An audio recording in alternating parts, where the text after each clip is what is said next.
बच्चों कौन से एनजीओ में आ रहे हो? रोगिन सेवा समिति। कितना टाइम हो गया बच्चों आते हुए? 4 महीने।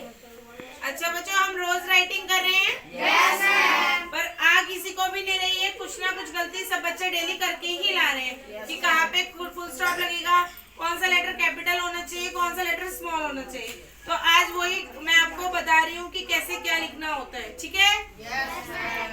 बच्चों, हम कभी भी कुछ भी लिखते हैं, ऐसे ही हमारी इंग्लिश की कॉपी होती है, 4 लाइनें होती है। सभी बच्चों को दिखाई दे रहा है? Yes ma'am. अब वहाँ आ जाओ, वहाँ से 4 लाइनें होती है हमारी इंग्लिश की कॉपी में। Yes ma'am. कैपिटल वर्ड्स के लिए 1 2 3 ऊपर की 3 लाइनें हम इस्तेमाल करते हैं और स्मॉल लेटर के लिए बीच की 2 लाइनें इस्तेमाल करते हैं। हम कभी भी राइटिंग लिखते हैं तो पहला लेटर हम लिखते हैं कैपिटल। मान लीजिए सेंटेंस है, दिस इज आ बॉल। तो इसमें हमने क्या लिखा? पहला लेटर कैपिटल लिखा, बाकी सब स्मॉल लिखे। अब हमारा ये सेंटेंस खत्म हो गया, तो इस पे हम क्या लगा देंगे?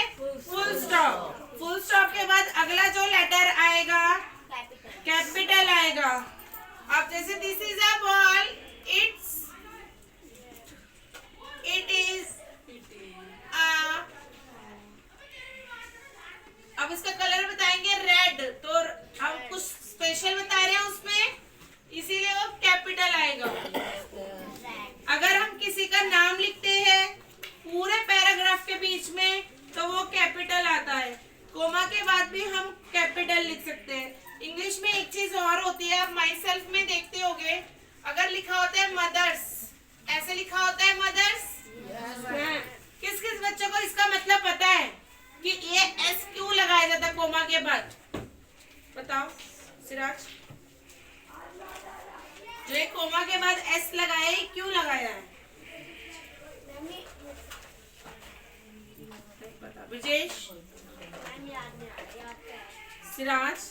मैम का पोस्ट ऑफिस एस, इसको बोलते हैं पोस्ट ऑफिस एस। ये कहीं भी लगता है तो इसका मतलब हो जाता है का। जैसे माई मदर्स नेम, मेरी या मेरा, मेरी माँ का नाम, मदर्स मतलब का।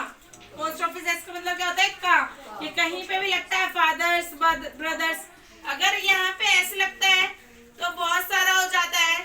अगर पोस्ट ऑफिस एस लगता है तो मतलब इसका मतलब क्या होता है? का हो जाता है। हम कोई भी चीज लिखते हैं इंग्लिश में, फर्स्ट लेटर कैपिटल लिखते हैं। किसी का नाम होता है उसको हम कैपिटल लिखते हैं। जैसे मान लीजिए इंग्लिश की कॉपी है, इसमें लिख रहे हैं माई नेम इज अंजू। अब आप सोचोगे कि हमने पहले तो कैपिटल लिख दिया, अब तो बाकी हम स्मॉल में लिखेंगे क्योंकि मैडम ने बोला कि बाकी स्मॉल लिखने हैं, पर नहीं, इसमें अंजू की स्पेलिंग में ए हमारा कैपिटल आएगा।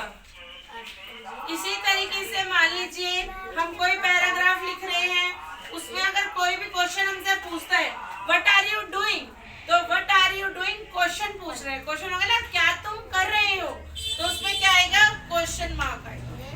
क्या आएगा उसमें? Question mark. अब मान लीजिए माय नेम इज अंजू, इसको अब ये देखिए, अगर ये लिखा है हमारा व्हाट आर यू डूइंग, तुम क्या कर रहे हो, तो इसमें तुम क्या आ गया? क्या का मतलब क्या होता है? वो हमसे प्रश्न पूछ रहा है, इसलिए क्वेश्चन मार्क आएगा। इसी तरीके के सेंटेंस बेटा मैं कल आपको कराऊंगी, जिसमें आपको ये डिसाइड करना है कहाँ पे फुल स्टॉप लगेगा, कहाँ पे कैपिटल आएगा और कहाँ पे क्वेश्चन मार्क आएगा। सभी बच्चों को समझ में आ गया? Yes ma'am.